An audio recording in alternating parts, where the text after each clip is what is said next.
eto mga sangkay, lalong sasakit po ang ulo dito ng China. Dahil ngayon, maglalabas di umano. O ngayon, may panukala ng mga sangkay na maglalabas ng isang mapa ang Pilipinas na kung saan magpapataob po sa China. So dito, talaga nga namang lalo pong mababad trip dito yung China. Yan po yung ating pag-uusapan. Anong klaseng mapa kaya ito? Gaano kaya kalawak ang sukat mga sangkay ng ating teritoryo? At tingnan po natin kung mapapahiya dito ang China. But before we start mga sangkay, pag-subscribe po muna yung ating channel. So sa baba po ng video na to, may makikita po kayong subscribe button. Pindutin nyo lamang po yan. Tapos i-click nyo po yung bell. At i-click nyo po yung all. Ulitin ko, click the subscribe down below. Click the bell and click all. Napakadali lamang po niyan mga sangkay. So ito pag-usapan po natin. Panoorin po natin itong, mag-react po tayo. Panoorin po natin ang balitang ito. Dahil ito po, paglalabas ng mapa ng Philippines Maritime Zones, isinusulong katawagang West Philippine Sea nais palitan. Ano kaya mga sangkay? Panoorin mo natin. Hindi po malayo sa sigmura ang kawalan ng maritime zones ng Pilipinas. Sinimulan na ng binuong Special Committee on Philippine Maritime and Admiralty Zones ng Senado ang pagdinig sa panukalang batas na magdedeklara ng maritime zones ng Pilipinas na sang-ayon sa United Nations Convention on the Law of the Sea o UNCLOS. Okay. So, dito medyo, ewan ko, for sure naman, hindi tatanggapin ng China. Di ba? Pero pagdating po sa international, tanggap. Especially pagdating po sa United Nations. Kaya nga lang mga sangkay, yung abang natin gaano kalawak ang sukat ng mapa natin na ilalabas po nila. Ayon kay Senator Francis Tolentino, maaari itong maging basehan ng bagong standard map ng Pilipinas kung saan malinaw nang nakasaad ang maritime zones ng bansa. Kabilang na ang Territorial Sea, Contiguous Zone at ang Exclusive Economic Zone o EEZ. Pag-unahan niya ito sa inilabas na 2023 edition standard map ng China na mayroong 10-dash line na sumasakop sa malaking bahagi ng West Philippine Sea. Mahalaga rin anya na maitakda ang maritime zones ng Pilipinas para responsableng mapakinabangan ng mga Pilipino ang resources dito, gaya ng mga isda at langis. Mga sangkay, ito nakaranggo pa to sinasabi na sana maglabas po yung mga official po natin ng mapa talaga. Kasi yung China, mga sangkay, pagkakaalam ko, halos buwan-buwan po sila nag-update. Kumbaga, inilalabas po nila yung mapa ng kanilang bansa. Yung paniniwala nila na yun yung mapa nila. So, ang nangyayari, nai-educate po yung kanilang mga kababayan doon kahit po bali-baliko ang kanilang sinasabing mapa, yung teritoryo po nila. So, why not in the Philippines, gawa rin po tayo ng ganito? Na hindi man buwan-buwan na tinitingnan natin yung mapa natin, at least makita ng mga tao na, ito pala yung sakop talaga ng Pilipinas. Diba? The vast and untapped energy resources in the West Philippine Sea remain idle, with direct to bank alone estimated to have 165 million barrels of oil. Grabe. Kaya nga mga sangkay, marami pong nagkaka-interest dyan. Pansinin nyo Pansinin nyo yung Taiwan. Ano ba? Mayroon pang Vietnam.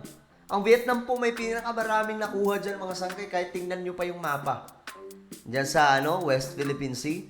Tingnan nyo, Vietnam ang pinakamarami. Tapos itong China naman, ang mahirap lang kasi sa China, pumapasok na po sila dun sa may pinakamalapit sa bansa natin. O diba? Kung di ba naman loko-loko? How can Filipinos properly enjoy the bounties of the ocean and manage the same kung wala tayong maritime zones? Ayon sa Asia Maritime expert na si Gregory Poling, matibay na ang claims ng Pilipinas sa ilalim ng international law at mas mapapalinaw lamang ito sa panukalang bagong batas. It doesn't change the nature of Philippine claims. The Philippines is entitled to these claims. They are immutable, just as they are for every other nation under the UN Convention on the Law of the Sea. Legislation clarifying the Philippines' law of the sea practice would be helpful in the present circumstance, but I think it would be a good thing. Ayon naman kay Attorney So sana mga sangkay ipakita na nila kung anong klaseng mapa.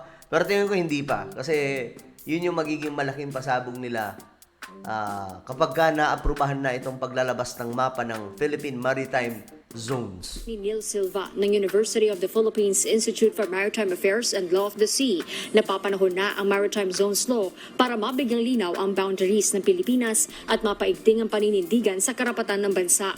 Tama yun, mga sangkay. Kasi noon pa natin sinasabi na ang West Philippine Sea ay sa atin. Yung ibang part doon. Pero hindi po talaga natin alam hanggang saan. Diba? Hindi natin alam yung pinakasukatan. So much better na malaman po natin kung hanggang saan aabot talaga yung itong sinasabing maritime zones ng Pilipinas. Kasi itong China, mga sangkay, malakas po makapag-trigger no? Biruin nyo, buong mundo nag-react po sa ginawa ng China. Yung ginawa po nilang, yung 9 dash line nga lang po noon, marami na pong nag-react. At nag-ano pa po tayo, nag-file pa po sa international. How much more ngayon na ginawa nilang 10 dash line?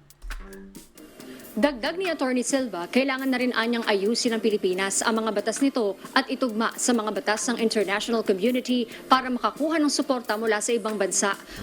Bukod dito, kailangan na rin anyang palakasin ng Pilipinas ang kakayahang ipatrol ang karagatan nito. Ba't parang nanlilimos pa tayo ng suporta sa ibang bansa? Akala ko ba okay na? Di ba sinasabi nila ang West sumusuporta sa Pilipinas, ang ganitong bansa sumusuporta sa ating... Bakit ganun? Bakit kailangan pa nating para makuha daw ang suporta? Ibig sabihin, hindi talaga genuine yung pagsuporta ng mga nagpapahayag ng sasabing suportado. Ano yun? Parang Ukraine lang din. Sinubo sa gera, sinasabing sinusuportahan, pero hindi naman talaga totoong sinusuportahan. Ay, nako. Kailangan natin ayusin ang ating boundary para alam natin kung ano ang kailangan nating ipagtanggol. Kasi Correct. kung hindi natin alam ang boundary at hindi natin alam ang batas within that boundary, ano ang ipagtatanggol natin? I agree. Totoo po yun, no? Puro tayo sabi, West Philippine Sea atin, pero hindi talaga natin alam kung hanggang saan. Samantala, tinanong naman ni Senator Tolentino ang Department of Foreign Affairs kung anong tingin nito kung papalitan ng Greater Philippine Sea ang West Philippine Sea. So, gaya ng greater... Okay. Ito ang papalit. Instead na West Philippine Sea is Greater Philippine Sea na.